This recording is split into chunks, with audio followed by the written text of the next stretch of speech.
Remale, mi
fotoanantsika androandraka izy a dia tantara ny aina no andeha andraisantsika lesona. I aina raka izy a dia tovolahy kely ohatranareo ihany. Izy dia tia milalao fusée, ilay roplanina kely atao amin'ny taratasy ohatran'ilay ataonareo reny. Indray andro raha nilalao izy raka izy a dia nanidina ilay fusée taratasiny dia lasa tany amin'ny ventilateur dia jeren'ilay izy raka izy fa rovitra na lahelo mafy izy tamin'izay fotoan'izay. Ary ineny tamin'izay sahirana eo am-pikarakarana, mivarotra mantsy ny asan'ny neny dia netiny teo amin'eny ilay izy ary niangavy an'eny izy mba hanamboatra an'izany. Ndraisin'eny ilay etikety fatao amin'ny baoritra ny gâteau an'eny a misy soratra hoe nofinofiko dia napetan'eny a teo amin'ilay fusée izany. Rehefa taty aoriana dia teny foana ilay fusée taratasy satria ny nofinofiny iaina tokoa raka izy a dia ho lasa anisan'ireny mpanamory roplanina ireny. Nanampy an'eny foana nefa izy na dia izany ara-ny nofinofy. Nanomana ny fanadinana izy ary na dia nanomana fanadinana izy dia tsy adinony mihitsy ny manampy an'eny. Indraindray rehefa avy mianatra izy dia mahita an'eny sahirana izy a dia manampy an'eny aloha izy ary rehefa avy eo izy dia manohy mianatra indray. Dia tahaka izay hatrany ny fiainan'izy mianaka. Indray andro anefa dia toa tsy hitan'eny nanampy intsony iaina. Ary rehefa nandeha tany amin'ny chambre ny neny a dia taitra neny, gaga neny nahita ny aina matory eo ambony latabatra. Dia ndrakofan'ny lamba izy raka izy ary jeren'eny ilay gâteau izay nohaniny a zara raha nanaikitra ny hinana iaina kely. Dia lasa ineny a nandeha tamin'izay fotoana izay navelany neny a natory teo izy. Tonga ny fotoana izay hanaovana fanadinana dia nanao veloman'eny izy dia lasa izy raka izy nandeha nanao ny fanadinany. Ineny kosa tamin'izay dia nanomboka ny karakara ary rehefa nanomboka ny ratsy a ny fahasalaman'eny satria nanomboka reraka ihany koa ineny. Nivaly ny fanadinana taty aoriana, nahazo taratasy iaina fa izy dia anisan'ireo izay afaka ny an'ny fianarany ho lasa mpanamory. Ineny kosa nefany dia nanomboka ny reraka tsy afaka nanao n'inona ny gâteau fanaony dia nanomboka mahay foana araka ny hitantsika teo. Dia hitan'ny aina izany rehetrarehetra izany ary dia nakombony ilay taratasy fisoratana anarana ary dia nanapa-kevitra izy hoe andeha hozy izy andeha hanampy an'eny fa hajanoko ato aloha ity taratasy ity. Dia lasa izy nandeha raka izy ary nanomboka teo dia nanao ny fomba rehetra izy hanampiana an'eny satria tsapany fareraka neny na dia tsy miteny ara. Dia nanomboka ny tsara ny fiarah-miasan'izy mianaka. Niasa foana izy mianaka, nampianarin'eny izy ny amin'ireo fanaovana an'ireo mofomamy ireo. Rehefa taty aoriana dia hitan'eny ilay boky. Hitany fa tsy nanohy an'ilay nofinofiny intsony ilay zanany lahy ary nanadiny tanteraka fa aika misy tanjona efa napetrany hatramam-boalohany. Tsy tapitapitra izay. Na izatra ny enjera mafy be izy. Tsy izay zandraka izy. Fa ineny ny enjera tao amin'ny toeram-pivarotana. Dia nentina haingana tany amin'ny hopitaly ineny. Tsy nahatsiaro tena ineny nandritry ny volana maromaro. Ary iaina rery sisa ny tao-pivarotana. Nanao ny ezaka rehetra izy. Hitany ilay carnet kelin'eny izay fanoratan'eny ny zavatra tokony atao isan'andro isan'andro. Ary noraisiny izany dia nahatsiaro ny torohevitra rehetra nomen'eny izy rehefa hikarakara mofomamy. Dia taorian'izay dia noraisiny ilay fanoratana dia nijery ary teo amin'ilay fametrahan'eny boky dia hitany tao ilay boky izay misy ilay nofinofiny, misy ilay taratasy izay milaza fa afaka manohy fianarana izy. Ary ilay fusée kely izay lalaoviny tamin'ny fahazazana dia nasiany soratra hoe tanterao ny nofinao. Tadidiny daholo ny ezaka rehetra nataon'eny teo amin'ny fiainany, fanampian'eny azy mba ho tonga amin'ilay nofy izay faniriana tao anatiny hatramin'ny fahazazana izany. dia nanapa-kevitra izy ary resy lahatra izy fa tsy maintsy ho tohizany hitozo izy tsy maintsy ho tafita izy dia sady manao mofo izy raka izy no mianatra izy mamangy aneny izy mikarakara neny izy ny tsara tamin'izay fotoan'izay ny fanaovany an'ilay mofomamy nampianarineny azy ary fotoana vitsy taty aoriana volana vitsy taty aoriana dia nanomboka nihatsiaro-tena amin'izay ineny tamin'izay fotoana izay rehefa nahatsiaro-tena ineny dia nahita hoe ay sarysazy zany ary tsy tapitapitra izay dia iny ilay fusée nisy soratra nakeo amineny dia novakian'ilay izy ary tamin'izay fotoan'izay dia gagineny fa nisy olona anankiray tonga teo anoloany teo dia tsy iza izany fa iaina araka izy iaina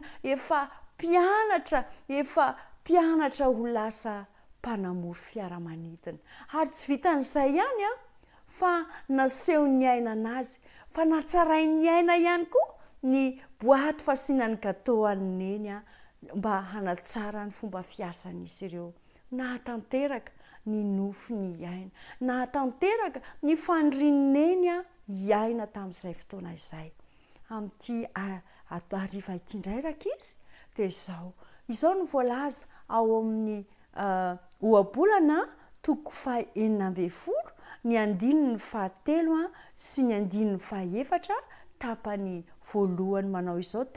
amin'ny anaran'i Jesosy Kristy hoe ankino amin'i Jehova ny asanao dia ho lavorary izay kasainao ny zavatra rehetra nataon'i Jehova dia samy misy antony avokoa amin'ity sabata mamaraparana ny taona ity tia ametraka fanontaniana amintsika ankizy inona ny nofo napetraka ao inona ny tanjona napetraka ao tamin'ity taona 2024 ity tratranao ve le izy raha ohatra ka tsy tratra le izy raha ohatra ka tsy nikitiana mihitsy ara le izy dia sao diny hoe inona ny mety mbola ho azonao atao ho vitanao raha ho tapitra ity taona 2024 ity fa miangavy ny fianakaviana rehetra kosa hiaraka hifandinika ny ankohonana rehetra dada neny zanaka hoe inona ny tanjona napetraka amin'ny taona 2024 izay ho diavintsika tsy ho ela intsony ka izao miara-miezaka hoento amin'i Jesosy izany hankino amin'i Jehova ny asanao dia ho lavorary izay kasainao tsarovy fa mila mamahay mametraka tanjona isika rehefa hanomboka ny taom-baovao ary rehefa mifarana tahaka izao ny taona dia tsara ny manao jeritodika ny ezaka vita sy ny ezaka tokony ho hatsaraina mba hanatrarana tanjona indray amin'ny taona ho avy ka izao hoy ny voalazan'ny tenin'Andriamanitra hoe ny zavatra rehetra nataon'i Jehova dia samy misy antony avokoa ka misy matoky fa manomboka amin'ity taona vaovao izay ho diavintsika ity dia anontany an'i Jesosy mandrakariva isika hoe Jesosy inona kay ny anton'ity zavatra ity andao hiara-iasa amin'i Jesosy isika dia ho hitanao fa iseho amin'ny fiainanao ny voninahitr'Andriamanitra hiaraka hivavaka isika rakizy Jehova Andriamanitray tsara fo masina indrindra ny an-danitra misaotra anao indrindra ny amin'ny lesona izay nitsoahanay androany na dia zasa ary izay na dia mbola ankizy ary izay dia ampianaro izay mba hametraka tanjona eo amin'ny fiainanay ampio izay mba hanatratra tanjona eo amin'ny fiainanay ary mangataka vavaka manokana ao amin'ny ray aman-dreny mba hanazatra anay zanaka hikiry amin'ny fanatrarana tanjona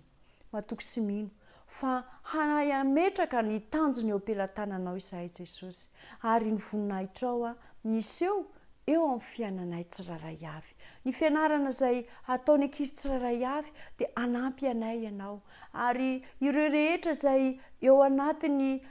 fanomanana fanadinana dia nyzao sahady dia hametraka tanjona tsara mba ahavita somatsara ny fanadinana izay ho atao. Amin'ny anaran'i Jesosy no angatahana samy vavaka izany. Amen.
Mbola fifaliana ho ainy no manolotra ny arahabantsika rehetra ny tokantrano izay manaraka izao fandarana izao.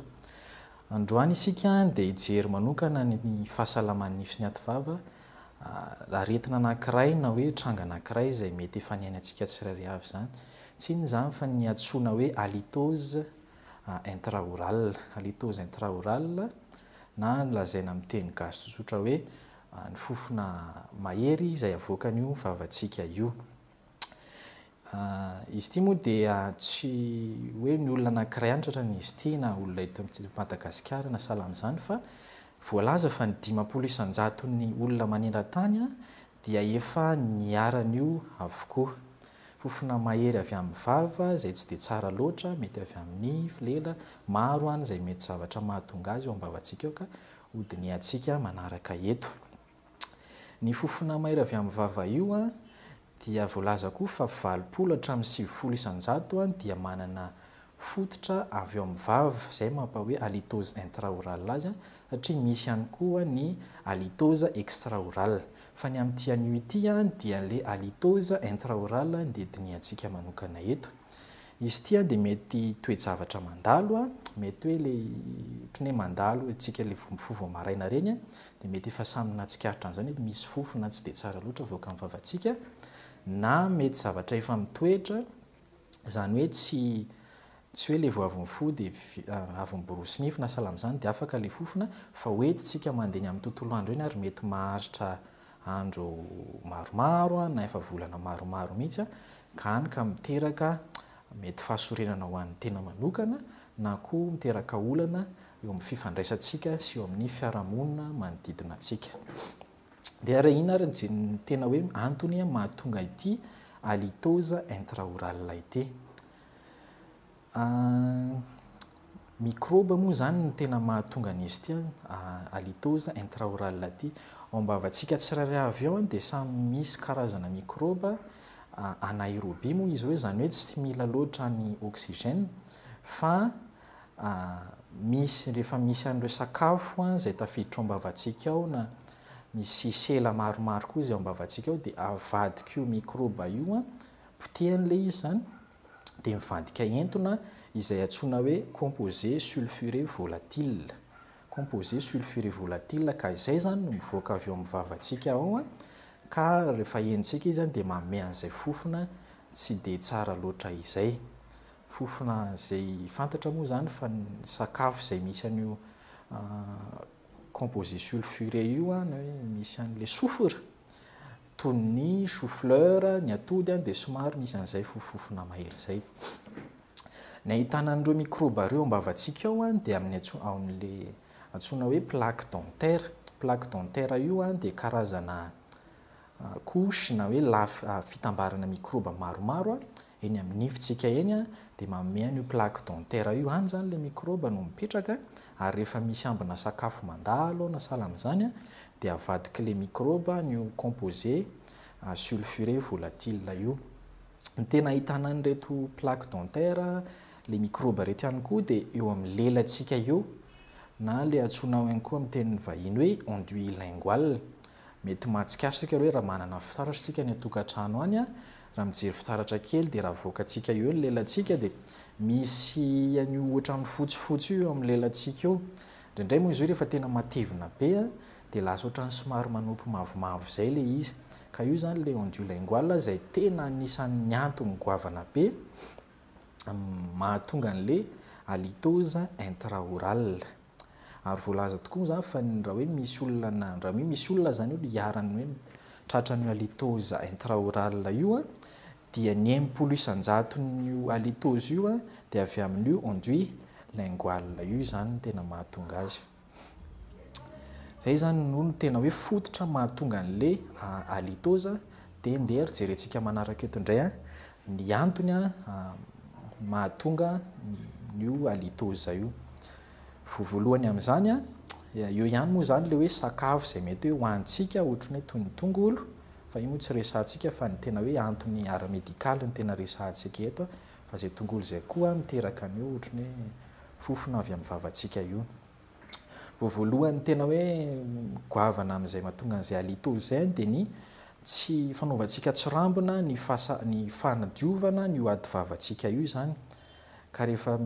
tsy madio tsara zany ny vavantsika ohatrany hoe vao mifotsika vao maraina ohatra dia tsy ny borosy nify ny matory ny hariva dia tsy ny borosy nify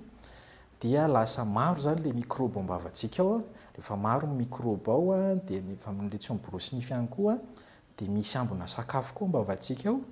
dia ny ambina sakafo iny no avadika le microbe an'io lasa composé sulfuré volatile io dia izay mampatonga an'le entona voaka vavantsika ao ihany koa ny fifohana sigara ny sigara koa dia miteraka fahamainan'ny vava zany ny sigara dia nefany ny rora zany hoe mampidina ny fanamboarana ny vavantsika ny rora ao am-bava zany ny fifohana sigara nefa ny rora manana anjara asa lehibe eo amin'ny fanadiovana ny ady vavantsika io ihany koa ny karazana aretinify izay mety misy eo am-bavantsika ao ka rehefa misy moa ohatrany hoe misimba zany le nifitsika misy goaka na sahala amin'izany dia lasa misy toerana sarotra diovina rehefa sarotra diovina ny toerana anankiray amin'ny vavantsika ao dia lasa nisy bakteriana moa ny ilazana azy na hoe fantsona afaka hitombonin'ireo bakteria microbe azy eo am-bavantsika ao ka lasa mihamaro microbe ary dia misy microbe foana ao mamorona n'io composé sulfuré volatile io ihany koa no mety karazana aretina ao am-bavantsika ao somary miditra lalina kely dia ny kambotenda na ny hoe ny amygdalite moa zany ny kambotenda koa raha hoe misy kambotenda ny olona anankiray dia mety tratran'izay halitose intraorale izay ahoana kosa raha ny fomba hoe hitsaboana ity halitose intraorale ity araka ny fantatsika moa dia ny tahana microbe ny microbe am-bavantsika no manodina ireo sakafo izay amin'ny potipotina sakafo izay mety tavelo am-bavantsika ao ka lasa io composé sulfuré volatile io. Zany hoe ny voavoalohany tokony ataontsika zany a dia ny manadio a ny nify sy ny ady vavantsika ao, zany hoe tena mila imasoantsika zay zavatra zay raha hoe sendran'io halitose intraoral io zany ina ny zavatra mety hoe tokony ataontsika. Mety hoe misy marary zany eo amin'ny nifitsika, marary ny akanjo nify a, dia tokony manantona mpitsabo aloha tsika zany ohatra mijery an'izay raha hoe misy an'izay aretina zay ao vavantsika ao dia tsaboana izy ireny, manao détartrage, mitsabo ireo nify rehetra zay mety simba ao vavantsika, zany hoe ahena ireo toerana mety misy izay mety hipetrahan'ireo bakteria ao amin'ny vavantsika ao. Tsy adino ihany koa izy ity mety hoe tsy dia mahazatra loatra antsika malagasy ny manadio ny lela, satria araka ny voalazantsika tetsy aloha dia hatramin'ny 80 isan-jato hoy teo ny trangany hoe halitose intraoral dia avy amin'ilay enduit lingual, zany hoe le plaque le eo amin'ny lelantsika io zany. Dia io lelantsika io zany a akoatran'ny hoe miborosy ny nify a dia tokony borosiana koa izy io, ary isaky ny tokony atao systématique, zany hoe isaky ny borosy nifitsika dia tokony tsy adinontsika ny borosy ny lela. Borosiana lela moa zany dia efa misy fitaovana manokana fampiasa amin'izay toy ny gratte longue, brosse à longue na hoe ny borosy nifitsika eny ihany a dia efa azontsika tsara ampiasaina amin'izay fiborosiana lela izay. Ankoatran'ny hoe izay fanadiovana mekanika zany hoe na hoe ny zavatra ataontsika zany a na ny fankanesana ny dentiste, dia eo ihany koa ny fampiasana produit, zany hoe produit izay toy ny bain de bouche izay tena hoe manana ny asany manokana, manana ny asany hoe antibactérien, azo ampiasaina ihany koa toy ny bain de bouche bazina hoe chlorhexidine izay fantatsika koa mety fantatsika fahentsika malazalaza izay moa hoe eludril zay le izy. Izay anankiroa zay zany dia anisan'ireo fomba anankiroa lehibe entina hiadivana amin'io halitose intraoral io. Dia ankoatran'izay dia misy moa zany raha hoe sendran'ny tsy manam-potoantsika hoe hitadiavana an'izay zavatra anankiroa lehibe zay, dia misy an'ireo fomba hoe fanakomana vetivetika ihany no halitose io, toy ny fampiasana gomme mâché na hoe zavatra bazina montre reny zany dia efa zava-dehibe ihany ireny fa tsy manasitrana akory izy ireny hoe ny tena hoe antony na le fototra mahatonga an'ilay halitose intraoral. Raha fitinina zany ny halitose intraoral dia manao toy izao hoe afofona mahery avy amin'ny vava izy io izay mety efa niarantsika tsirairay avy teto amin'ny fiainantsika ka mety hoe mitarika olana fifandraisantsika eo amin'ny fiarahamonina. Ny antony tena mahatonga azy dia microbe ao am-bavantsika ao, mety misy microbe maromaro ao dia ilay sakafo izay tavela ao am-bavantsika ao no ahodiny dia mivadika an'ilay hoe composé sulfuré volatile. Ny fomba hitsaboana azy dia tsotra ihany ny tokony masoantsika amin'ny fanadiovana ny nify sy ny ady vavantsika azy, manao contrôle ny amin'ny dentiste zany raha hoe misy aretina, misy tsy fetezana, ary ny fanadiovantsika tsirairay avy dia ny mbola kely atao fahazarana mihitsy ny nify sy ady vavantsika tsirairay avy. Dia mankasitraka antsika tsirairay avy zany nanaraka ty fandaranty hatramin'ny farany. Mankasitraka tompoko.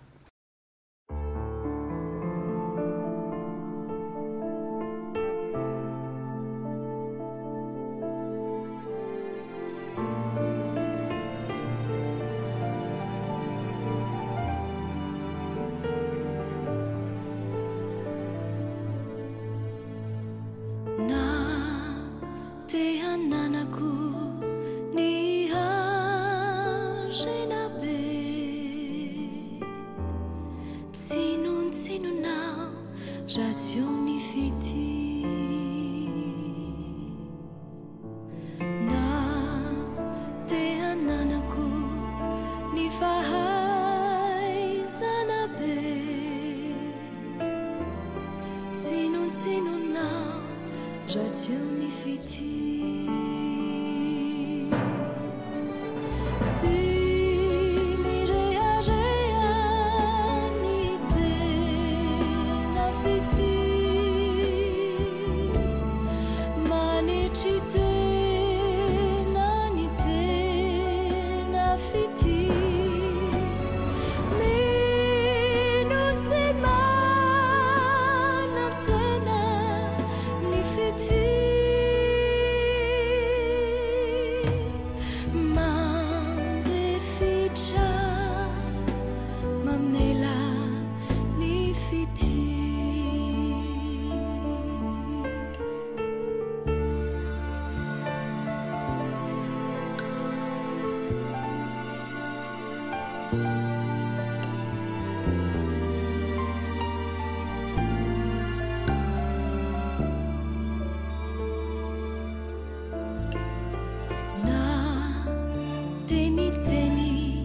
ratsy eo ny fity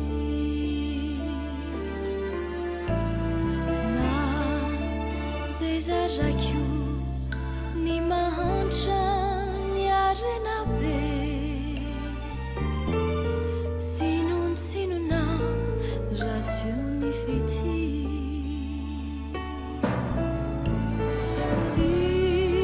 mirehareha ny tena fity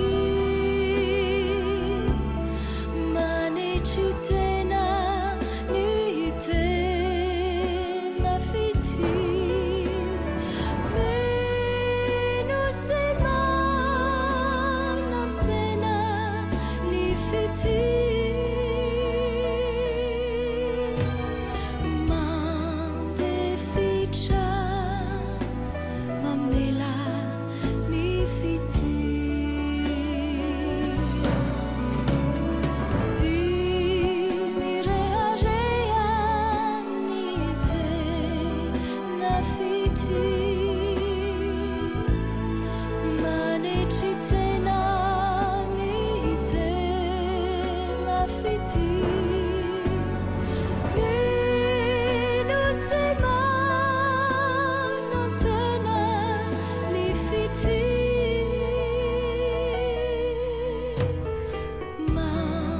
mandefitra mamela ny fity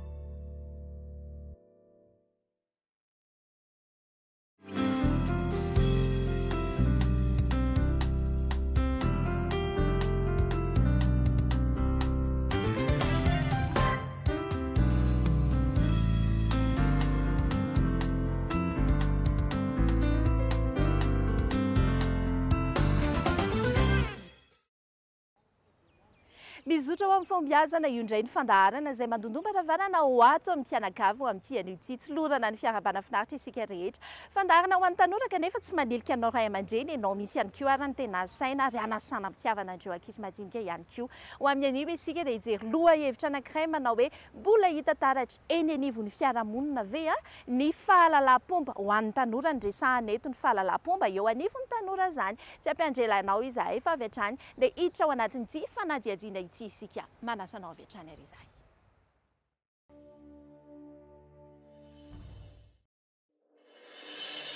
tena ilaina ve ny mahalala fomba maninona no tokony hiarahaba olona nefa ny olona aza tsy miarahaba akory fa maninona moa no tsy maintsy hiteny foana hoe azafady na misotra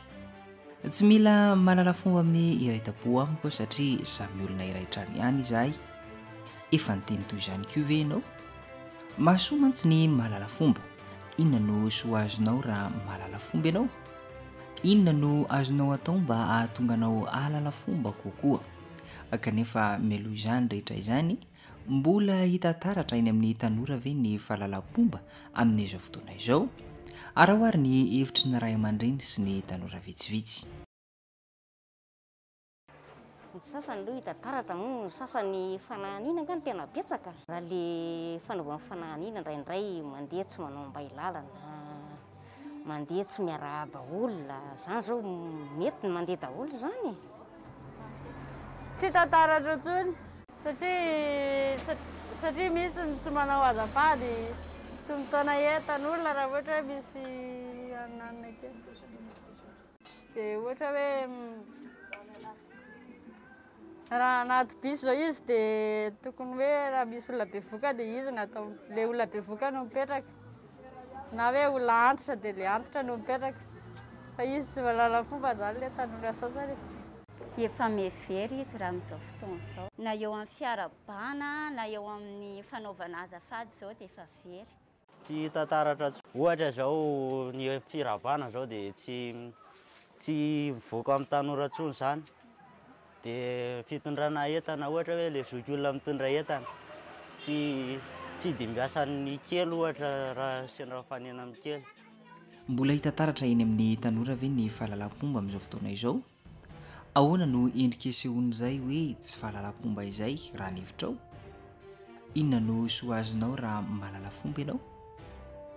Misy sotelo ho azonao reto raha mahalala fomba ianao. Ia tsara ny lazanao, arakaraka izay ataonao amin'ny olona no ahatonganao ho tsara laza na ho ratsy laza. Raha mahalala fomba ianao dia ho eritreretin'ny olona hoe ankizy matotra sy endry. Alala fomba aminao koa izy ireo. Raha tsy mahalala fomba kosa ianao dia ho heverin'ny olona hoe tia tena ka mety hisy zavatra tsy ho azonao ary mety tsy ahita asa koa ianao. Ary ahoana kosa hoy ny soratra masina? Hahazo namana ianao hoy ny Baiboly, mitafy fitiavana fa fatorana mampiray tonga lafatra izy io. Kolosiana 4:4. Tena marina izany. Mora voasarika hinamana aminao ny hafa raha mahalala fomba sy tsara fanahy ianao.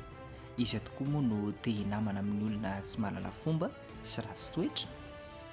Hanajanao ny olona. Hoy ny tovovavy iray atao hoe Jennifer, raha mahalala fomba foana ianao dia ho hitanao fa hanaja kokoa anao ny olona na dia ireo tena tsy mahalala fomba aza. Tsy hanajanao kosa ny olona raha tsy mahalala fomba ianao.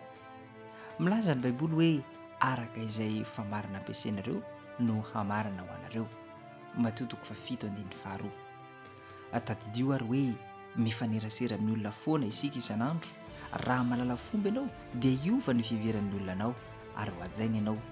Tena ilaina ary ny mahalala fomba. Inona no azonao atao mba ahatonga anao hahalala fomba kokoa? Dinio ny fahazaranao. Mieritrereta hoe manaja olon-dehibe avy aho rehefa miresaka amin'izy ireo. Impiry aho no miteny hoe azafady na misaotra. Varimbarina avy aho rehefa miresaka amin'ny olona hafa, ohatra hoe ilozako mamaky sy mandefa ny soratra marososina. Manaja ny iray aman-dreniko sy ny iray tapohaniko avy aho sa tsy hajaiko izy ireo satria hoe samy olona iray trano ihany izahay? Miezaha anana tanjona, manorata zavatra 3 mbola mila hiezahanao. Jereo ny ezaka vitanao, dia ny mandritra ny iray volana ny fomba fiteninao na ny fihetsika ao mba ahitanao rehefa miezaka anatratra ireo tanjona tiana hotratrarina ianao na tsia. Rehefa mifarana ny volana dia mieritrereta hoe ny atsara ve ny toetrako rehefa niezaka lala fomba? Inona ny mbola mila hiezahako?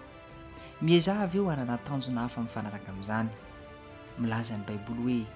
izay tianareo ataon'ny olona aminareo no ataovy aminy koa. Luka 4:9-30.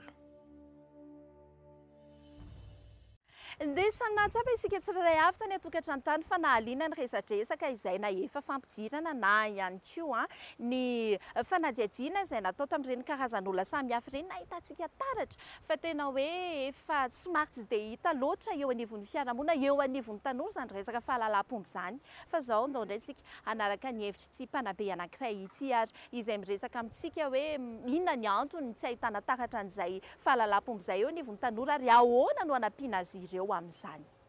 Raha jerena tokoa moa izany ny zava-misy mbola misy aloha ankizy mahalala fomba e.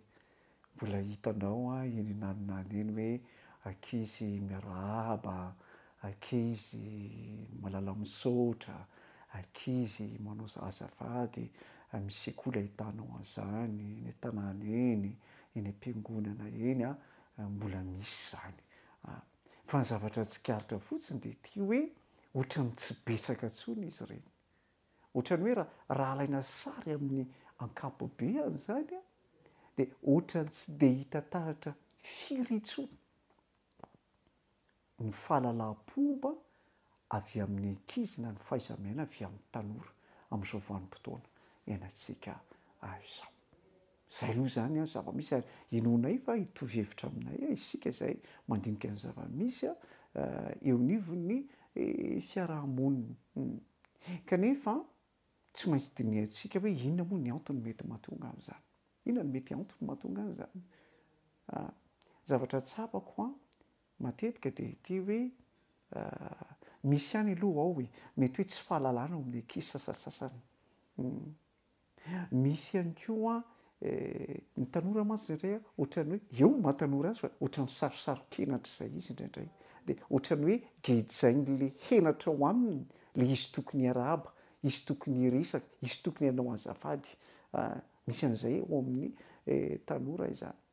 Mety ao ihany koa nefa tsy fampiany ny fanabeazana mihitsy ao anatin'ny tokantrano satria ny tokantrano ny tokony hanabe sy hanazatra ny ankizy ho amin'izay fahalalam-pomba zay eo ihany koa ny sekoly fa eo de eo ihany koa hoe ny mety fieveran-tena ho zavatra zany eo amin'ny tanora tsy ny tanora rehetra hoy izay fa misy an'izay fieveran-tena ho zavatra zay mety hoe fanambony tena sy ny ohatrohatran'izany de eo ohatra hoe miavonavona miandry ho arabaina miandry hanehoana fahalalam-pomba zay vao mahalala fomba tsy manao dingana voalohany ao anatin'izay misy an'izay toe-tsainy zay ao amin'ny tanora zay mety hitrangazany toe-javatra izany zany rehetrarehetra zany tsy natao akivy akory fa mbola manana fotoana isika hanarenana zany rehetrarehetra izany ary zay no antony fanabeazana ne zay ny sekoly de ilaina manatevina mihitsy ny fitaizana ny ankizy sy ny tanora ho amin'ny fahalalam-pomba sy ny fahaiza-miaina ary tsy ny fahalalam-pomba sy ny fahaiza-miaina amin'izay olona ohatrany hoe mateo-ty sy mendrika tokony hanaovana an'izany ihany fa fahaiza-miaina sy fahalalam-pomba ho an'ny olona rehetra indraindray mantsy ihany ny ankizy ohatra fotsiny ty miarahaba ny mpampianatra azy izy fa tsy miarahaba an'izay olona tsy mampianatra azy nefa samy mpampianatra miasa ao anatin'ny sekoly ihany reny mpampianatra ireny ka ny fahaiza-miaina sy ny fahalalam-pomba na tena atao hoan'ny olona rehetra manana didy amin'izay ny sekoly fa zay tena ho antitra anteritsika amin'ny ety androany ety de le adidiny ray aman-dreny aoka isika ray aman-dreny tena hanazatra ny zanantsika de mbola kely izy de mbola kely de mbola de efa mahay miteny kely reo ankizy 2 taona sy tapany 3 taona miakatra reo tezaitsika mba halala fomba ao atokantrano ao ary miaraka amin'izany ihany koa tsy hoe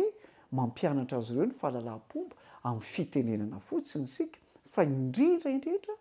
mitaiza azy ireo amin'ny alalan'ny ataontsika mihitsy zany hoe modely amin'ny fahalalam-pomba sy fahaiza-miaina koa isika ray aman-dreny fa rehefa ny ray aman-dreny eo an-trano hoe ny mahalala fomba sy mahay miaina de izay ihany koa no tafon'ilay zazy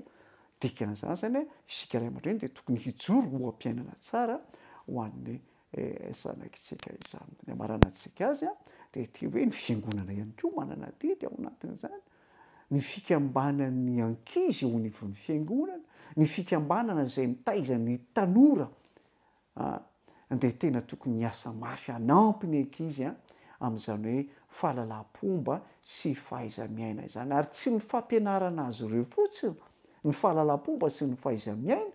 fa ny fampafantarana azy ireo ihany koa ny amin'ny hoe inona moa ny tombontsoa entin'izany zay koa hoe tsara ho resahany fa ndraindray isika amin'ny teny fotsiny mahaiza miarahaba olona mahaiza misaotra olona fa tsy maintsy hampafantarana amin'ny ankizy fa maninona ny manao an'izany inona ny tombontsoa entin'izany fa rehefa fantatry ny ankizy fa hay ny fahalalam-pomba sy ny fahaiza-miaina tena tena manokatra valavarana eo amin'ny fiainana fa zay mahay mifandray aman'olona tsy very mandeha rehefa manomboka takatry ny ankizy zay de tena mezaka izy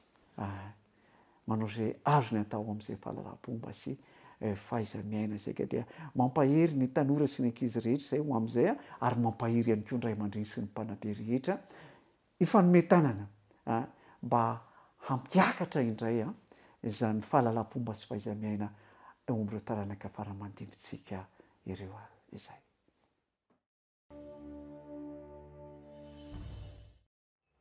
nafonja dia nafonja ny loha-hevitra izay noentina tamintsika tamin'ity anio ity sy mbola hita takatra ny anivon'ny tanora eo anivon'ny fiarahamonina ve ny fahalalam-pomba indrindra moa izany tanora ny resaka dia ny faniriana indrindra tao anatiny ny fanadihadiana sy ny hevitry ny mpanabe teo iny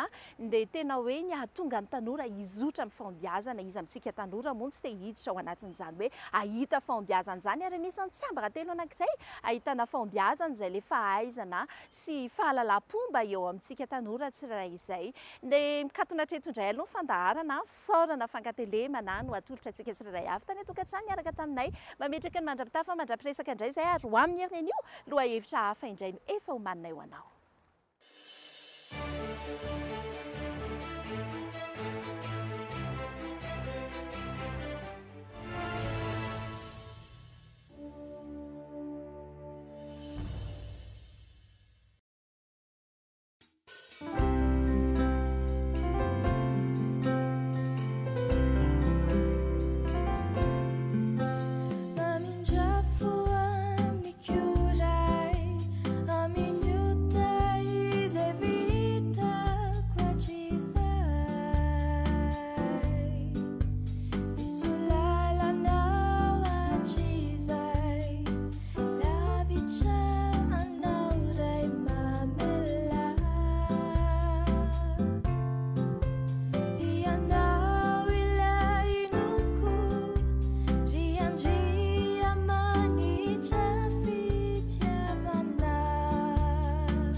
Rehava malala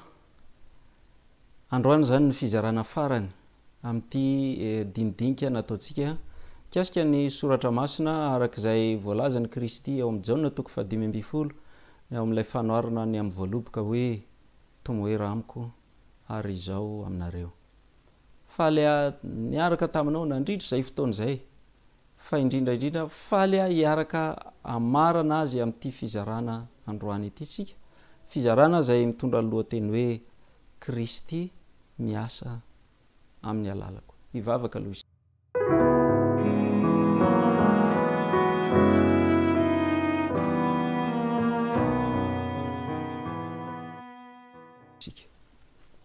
Raha ny masina any an-danitro fantatray fa ianao no mandahatra ny andro sy ny fotoana dia ianao ilay miazona ny ainy ny zava-mananaina rehetra ka matoa mbola tafaraka amin'izao fandarana izao izahay dia ianao ny fandaminanao. Tonga amin'ity lohahevitra lehibe anankiray sady fehin'ny zavatra rehetra nyresahana hatrany aloha ity izahay. Andriamanitro angatahanay ny fanahinao masina mba hiasa amin'ny fomba feno, hiteny aty am-ponay ane ianao ary ny fanahinao kosa hikasika ny fonay. Matoky izahay Andriamanitro fa hamaly izany vavaka izany ianao satria tononona sy angatahana amin'ny anaran'i Kristy mivavaka. Amen.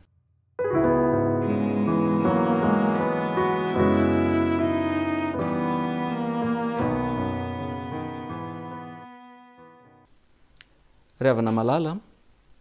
tamin'ny taona 9 nisy teolojianina anankiray tao amin'ny université mpampianatra fianarana teolojia tany Autriche. Niaraka tamin'ireo namany vitsivitsy izay mpiara-mianatra taminy handeha hanao asa fitoriana ny filazantsara any Kisumu, Kenya. Tena niomana mafy izy ireo, niomana fatratra ary tena nanantena mihitsy fa ho tena fitoriana mitalakotrokotroka zany. Nanangana podium anankiray ngeza be teo amin'ilay kianja malalaka, anisan'ny malaza indrindra teo amin'ny toeran'io izy ireo, ary nanantena fa anarivony ireo olona tonga manatrika isan'andro an'izany fitoriana ny filazantsara goavana be zany. Andefa horonan tsara mikasika ny tantaram-piainan'i Kristy izy ireo ary aorianan'izay dia manao kosa toriteny fitoriana ny filazantsara. Rehefa nanomboka ny andro voalohany fady sompanantenana tsisy ohatr'izany. Inona ozy nareo no nitranga? 30 ny olona namonjy anio fotoana izay neritreretana fa fotoana goavana be makotrokotroka. 30. Tonga ny andro faharoa ny 9 fahakiviana. Tonga ny andro fahatelo nidina ho 10 nisan'ny olona izay nanatrika. Teo Solts Almy izay mpandahateny dia nandeha nitokana ny resaka ny tolona mibavaka tamin'Andriamanitra. Tsy hoe nivavaka fa ny tolona mibavaka tamin'Andriamanitra. Ny fandahatra tamin'Andriamanitra izy adiny 4 mbola ny resaka ny tolona ny fandahatra tamin'Andriamanitra. Rehefa natsiaro na hery izy, reny mihitsy Andriamanitra mampahery azy hoe andao fa ho hanome voninahitra ny anarako ianao, ho voninahitro ny zavatra izay atao. Dia izay izy vao nitsangana niala teo ampandoliana, teo amin'ny vavaka izay nataony. Zany ny atao hoe tolona mibavaka, tolona rehefa matsiaro mandresy zay vao tapitra ny tolona. Tena reny mihitsy ny teny fikasan'Andriamanitra hoe hitay ny asa zay hampanovoko anao. Tonga ny fotoanan'ny konferansa ny hariva, 900 ny olona tonga nanatrika, 900. Ny ampitsoniny niakatra 700. Ny andro nanaraka an'izay 10 mahery kely ny olona nanatrika. Rehava malala, inona ny nahasamihafa azy tamin'ilay voalohany sy tamin'ity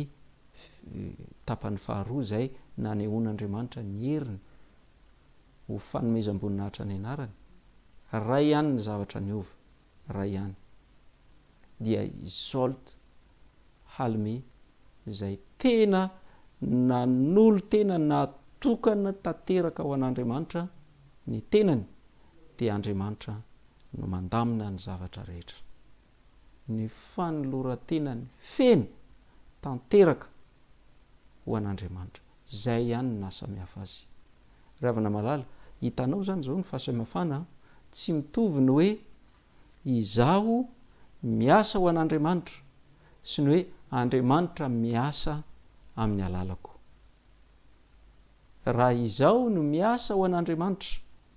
amin'izay everiko fa tokony hanaovana azy amin'ny herin'ny tenako fa mangataka an'andriamanitra mba hanampy hafa ny fandehany amin'izay tsy mitovy ny amin'ny hoe andriamanitra no mampiasahy izaho dia fitaovana fotsiny ihany fa andriamanitra no manao ny asa amin'ny alalako zavatra anankiroa tena samihafa be mihitsy ireo ny lohatenin'ny resakitsika amin'ity androany ity dia hoe andriamanitra miasa amin'ny alalako zao ny vakitsika eo amin'ny Efesianina toko faharoa andininy fahafolo Efesianina toko faharoa dia ny andininy fahafolo vakitsika amin'ny anaran'i Jesosy fa asany isika voaforona tao amin'ny Kristy Jesosy mba hanao asa tsara zay namboarin'andriamanitra rahateo mba handehanantsika ao aminy hevitra anankiroa goavana be no sotomontsika ao ny voalohany dia hoe voaforona lasa olom-baovao no foronon'andriamanitra olom-baovao ao amin'ny Kristy isika nataon'andriamanitra ho vaovao mihitsy namorona antsika ao amin'ny Kristy Jesosy izy zay ny hevitra voalohany rehefa manolo tena ho azy isika no afaka manao an'izany famoronana vaovao zany izy efa nresantsika lavabe zay tany aloha ny hevitra faharoa dia ny hoe rehefa no foronon'andriamanitra isika olom-baovao andriamanitra dia efa nanomana asa tsara mba hataotsika amin'iny fiainantsika fiainam-baovao ao amin'ny Kristy iny andriamanitra mihitsy efa nanomana n'lay asa tsara ka tsy ny programako ny atao tsy zay everiko fa tokony atao ny atao fa io lay asa tsara efa nomanin'andriamanitra io no ho tanterahako ravana malala ao anatin'izay programa zay zavatra anankiroa zay no fandaminan'andriamanitra mba handehanako ao aminy amin'ny fiainako sisa rehetra zay ny voalazan'ilay tapany farany izay namboarin'andriamanitra rahateo mba hanandehanantsika ao aminy asa tsara namboarin'andriamanitra mba handehanantsika ao aminy raha tena tianao ny handeha miaraka amin'andriamanitra ao amin'andriamanitra zay le nitenenin' Jesosy hoe zay miray amiko ary zao ao aminy tomoera amiko ary zao aminareo raha tena fanarianao zany dia zao lay asa efa namboarin'andriamanitra efa nomanin'andriamanitra ao anao nylazainy hoe tsara io no asa tsara dia io no tokony ho tanterahanao hitatsika zany teo amin'ny fiainan'i Abrahama andriamanitra no nandamina ozy andriamanitra hoe mialahy ianao eo amin'ny tanàna misy anao io tsara ny fivelomanao eo fantatro zany mandeha tsara ny asa mandrarahanao eo fantatro zany tsara ny fifandraisanao amin'ny fianakaviana eo fantatro zany tamana tsara ianao eo fantatro zany miroborobo ny fiainanao eo fantatro zany fa zao mialahy ianao eo ho any amin'ny toerana zay atoroko anao zany ny tenenin'andriamanitra tamin'ny Abrahama dia nanaiky Abrahama nanaiky izy satria fantany fa andriamanitra no mahafantatra mihoatra noho izy ny toerana tsara tokony honenany ny asa tsara zay tokony ho ataony zay efa namboarin'andriamanitra rahateo mba handehanany Abrahama ao aminy dia nanaiky an'izany Abrahama manontany tena hoe mbola mba misy ve amin'izao androntsika izao mpanompon'andriamanitra rehefa atsoan'andriamanitra izy hiala eo amin'ny toerana misy azy io, hiala eo amin'ny ho asany io, hiala eo amin'ny fiainana zay tena mety amin'io raha dinihana raha mifijerin'olombelona de hoe mety eto tsara tamany eto tiako eto faly ah eto mivelatra miroborobo ny fiainako eto raha andriamanitra no hiantso azy hiala teo satria misy asa tsara efa homanin'andriamanitra azy any an-toerakafa mba hisy mpanompon'andriamanitra mbola hanaotra ny Abrahama ve hanaiky ny ho alamin'andriamanitra ohatran'izany ravina malala andriamanitra efa nanomana asa tsara ho anao ary ny endrindrindra ho anao ny fiainana tsara indrindra ho anao dia ny manaiky an'izay asa tsara efa namboarin'andriamanitra raha teo anao mba handehananao eo aminy mba handehanantsika eo aminy ahoana ny fomba hiainantsika an'izany ahoana ny fomba tena ampiaratsika hoe azo antoka tokoa fa tafapetraka eo amin'ilay asa tsara no manin'andriamanitra ho ataoko azy zany zao io azy zany zao fa manatotosa ny zavatra efa namboarin'andriamanitra raha teo mba handehanako miaraka aminy amin'ny andro sisa rehetra iainako tsy hoe mandritry ny fotoana fohifohy tsy hoe mandritry ny fotoana indray mandeha na indraindray na matetitetika fa amin'ny fotoana rehetra amin'ny andro rehetra iainako ry avy malala raha naranao tsara ny fandaharana ny rahantsika teto hatramin'ny fiandohana dia zao andriamanitra efa niantso anao mba ho fenoina ny fanahy isan'andro Efesianina 5 dia ny 9:20 tapany 2 fa aoka ho fenoina ny fanahy androany ianao mamaky an'io aoka ho fenoina ny fanahy raha pitso ianao mamaky an'io aoka ho fenoina ny fanahy melohan'ny atory ianao mamaky an'io aoka ho fenoina ny fanahy amin'ny maraina mamaky an'io ianao aoka ho fenoina ny fanahy amin'ny fotoana rehetra aoka ho fenoina ny fanahy fa ny anarantsika teto hoe ny olona feno ny fanahy zay ilay hoe Kristy mitoetra ato anatintsika amin'ny alalan'ny fanahin'Andriamanitra amin'izay fotoan'izay dia tempolo ny fanahy masintsika dia hiteny sala amin'ny apôstôly Paoly tsika eo amin'ny Galatiana 2:20 Galatiana 2:20 hoe tsy izaho intsony no velona fa Kristy no velona ato anatiko zavatra anankiray faharoa fehiny ilay efa nresantsika ihany manolo tena tanteraka mba ho ampiasainy manolo tena tanteraka mba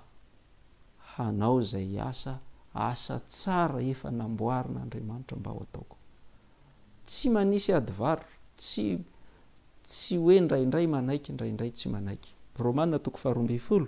ny 1 zay efa nresantsika tanyntsika nresaka ny amin'ilay hoe fanolora-tena tanteraka zao no voasoratra koa amin'izany mangataka aminareo ary rahalahy noho ny famindrapon'Andriamanitra mba hatolotrareo ny tenanareo ho fanatitra velona masina sitrak'Andriamanitra dia fanimpom-panahy mety ataonareo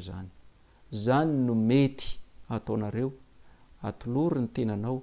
ho fanatitra velona sakrifisy atolotra ho sakrifisy fa velona ny fiainanao mihitsy zany ianao lay mbola mivelona mandehandeha io dia atolotra ho an'Andriamanitra ny asanao rehetra zay ataonao rehetra ny mombanao rehetra amin'ny maha olona velona olombelona mihetsiketsiky miasa misaina manao zay rehetra asain'Andriamanitra atao sakrifisy ho an'Andriamanitra zany no fanimpona mety zany ny fivavahana fanimpom-pivavahana mety ho atsika mety ataotsika araka ny voalazan'io romanina io ry havana malala raha tena tapa-kevitra anaiky an'izany ianao andriamanitra moa tsy manery ny safidy manana ny safidy ny tsirairay avy anaiky ve anao an'izany ve satsy fa raha tena tapa-kevitra anao an'izany ianao amin'izay no tanteraka ao aminao le hoe andriamanitra no miasa amin'ny alalanao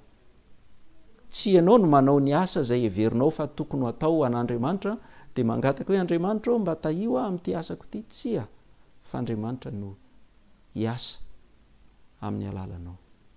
anao fahagagana maro amin'ny alalanao izy avita zava-dehibe amin'ny alalanao andriamanitra amin'izay ny fiainantsika no tanteraka amin'ilay hoe mamoa be zay miray amiko ary izy amiko dia amoa be izy ahavokatra be rehefa malala mahafinaritra ny taridalana omeny soratra masina inoko zany zao a fa miteraka fanapaha-kevitra vaovao any anatinao any ny fotoana rehetra ny rahantsika teto raha zao ianao vao tafaraka amin'ity fandarana ity dia ngaviko ianao mba hijery a an'ireo fizarana tany aloha fa eo amin'ny famarana mitsika zao ny voalaza momba an' Jesosy ny amin'ny hoe andriamanitra ny asa tamin'ny alalantsika amin'ny alalako vakitsika Jaona 4:12 Jesosy no nanao fanambarana manazava an'io izy Jaona 4:12 dia ny 9:10 vakitsika hatramin'ny 9:9 mba hampazava ilay tontolo-kevitra hoy Filipo taminy tompoko asehoy anay ny ray dia ampo anay zay io Jesosy taminy zay elizay no efa niterako teto aminareo ka tsy mbola fantatrao ihany va aho ry Filipo zay nahita dia nahita ny ray ka ahoana ny anaovanareo hoe asehoy anay ny ray tsy mino va ianao fa izao ao amin'ny ray ary ny ray ato amiko ny teny zay lazaiko aminareo dia tsy avy amiko izany lazaiko izany fa ny ray mitoetra ato amiko no manao ny asa Jesosy eto no miteny hoy Jesosy hoe izao ao amin'ny ray ny ray ato amiko ny teny zay lazaiko dia tsy izaho fa ny ray no manao ny asa ny ray no miteny amin'ny alalany ny ray no manao ny asa rehetra amin'ny alalany ary azo ny atao aminao ihany koa zany ozy Jesosy hoe zaho mitoetra ao amin'ny ray ary ny ray ato amiko teny amintsika koa Jesosy hoe tomoera amiko dia izao aminareo amin'izay fotoana izay a tsy izaho no manao ny asa fa izy andriamanitra no manao ny asa Kristy no manao ny asa amin'ny alalako tsy izaho no miteny fa Kristy no miteny amin'ny alalako rehavana malala fantatro fa miredareda any am-ponao any zany zao a tianaiky ho ataon'andriamanitra fitaovana mba hiasa ho azy izy no hiasa amin'ny alalanao i Paoly ihany koa dia nanao an'izany fanandraman'izany zao no voalaza i Paoly mihitsy no nanoratra Romanina 5:10 Romanina 5:10 a dia ny 9:17 sy ny 9:17 zao no vakitsika Romanina 5:10 9:17 sy ny 9:17 fa tsy sahako lazaina zay zavatra tsy nampanaoviny Kristy aho na tamin'ny teny na tamin'ny asa mba hampanaiky ny jentilisa dia tamin'ny herin'ny fahamantarana sy ny fahagagana ary tamin'ny herin'ny fanahy masina dia hatrany Jerosalema ka manodidina hatrany Ilirikiona no nahatanterahako ny fitoriako ny filazantsara ny Kristy azavaiko amin'ny teny tsotra i Paoly eto no milaza za tsy mba nanao mihitsy zay zavatra tsy nampanaoviny Kristy aho ny zavatra rehetra nataoko dia Kristy no mampanao azy aho ary niseho tamin'ny fahagagana zany niseho tamin'ny herin'ny fanahy masina zany rehefa nanao ny asa fitoriana ny filazantsara aho rehavako malala fanarenao ve mba hanana ny fiainana ho voninahitr'Andriamanitra fanarenao ve ny andronao sisa rehetra dia ho laninao miaraka amin'ny Kristy mba hatanteraka aminao an'ilay hoe tomoera amiko izaho ao aminareo ny soratra masina dia mampianatra antsika fa zavatra tena tokony tsy hoe zavatra azo atao fotsiny zany fa zany ny tena tokony ho fiainantsika zany ny fiainan'ity mpanompon'Andriamanitra ity dia nitrikitrihany mafy zany eo amin'ny galatianina toko faharoa dia ny andiny ny faharoapolo efa naverimberitsika teto zao ny fanambarany ty mpanompon'andriamanitra ty galatianina toko faharoa andiny faharoapolo voaombo miaraka amin'ny Kristy amin'ny azo fijaliana aho ary tsy izaho intsony no velona fa Kristy no velona atao anatiko dia zao ny toy ny fanambarana fa izay velomako ankehitriny eo amin'ny nofo dia ivelomako amin'ny finoana ny zanak'Andriamanitra izay fa ty ahy ka nanolotra ny tenany amonjy ahy taka ny inoko hoe ty ahy izy nanolotra ny tenany amonjy ahy izy dia zany koa ny inoko amin'ny finoana fa ny fiainako rehefa natolotro azy ary nandray ny fanainy isan'andro a dia mino ihany koa fa tsy zatsony ny velona fa izy ny velona ato anatiko zay zavatra ivelomako ankehitriny dia ivelomako amin'ny finoana hoe izy no ato anatiko io zavatra anankiray io a lay nylazainy voasoratra amin'ny Kolosianina hoe zava-miafina izy io ho an'ny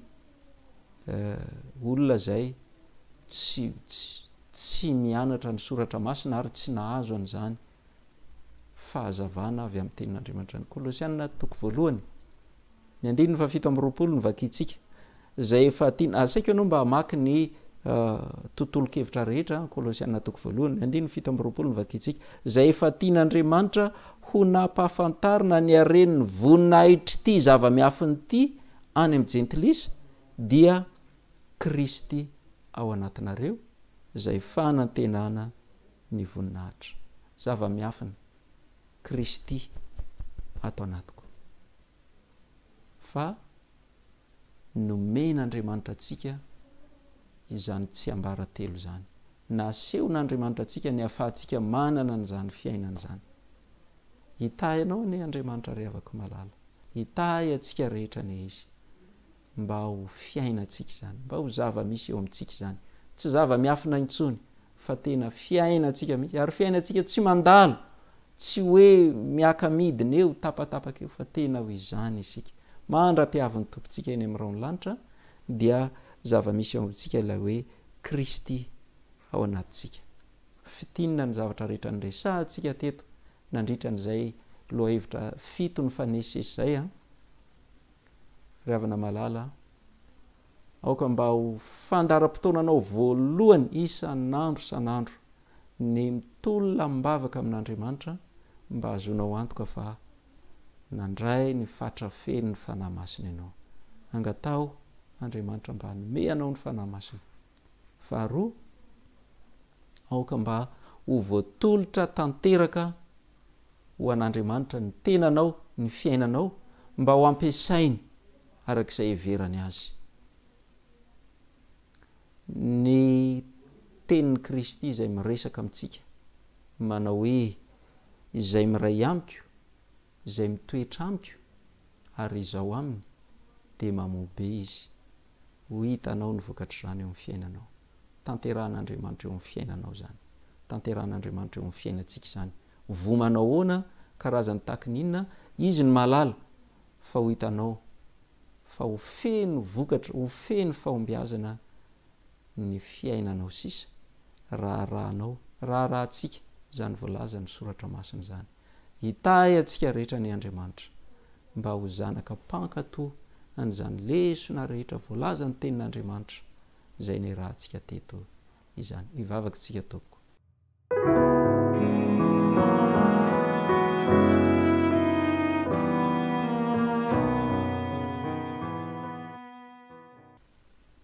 ranay eo any an-danitra faly izahay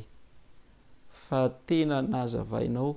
nomenao aminay nambaranao taminay mazava tsara no tokony no tena fifandraisanay aminao arak'ilay fanoarina ny amin'ny voaloboka ao amin'ny Jaona toko 5:10 Andriamanitra fanarinay raha mba ho tena tafatoetra tanteraka eo aminao izahay dia tsy hala eo intsony mandra-piavin'i Kristy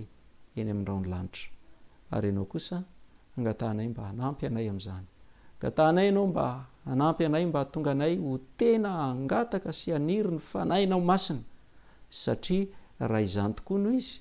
dia holoa rano miboiboika ao am-ponay ny fanahinao masina zay hatolotra ao ny mpino tsirairay avy araka ny voalazany jaona toko fahafito. Andriamanitro izahay dia hanompo anao amin'ny fomba feno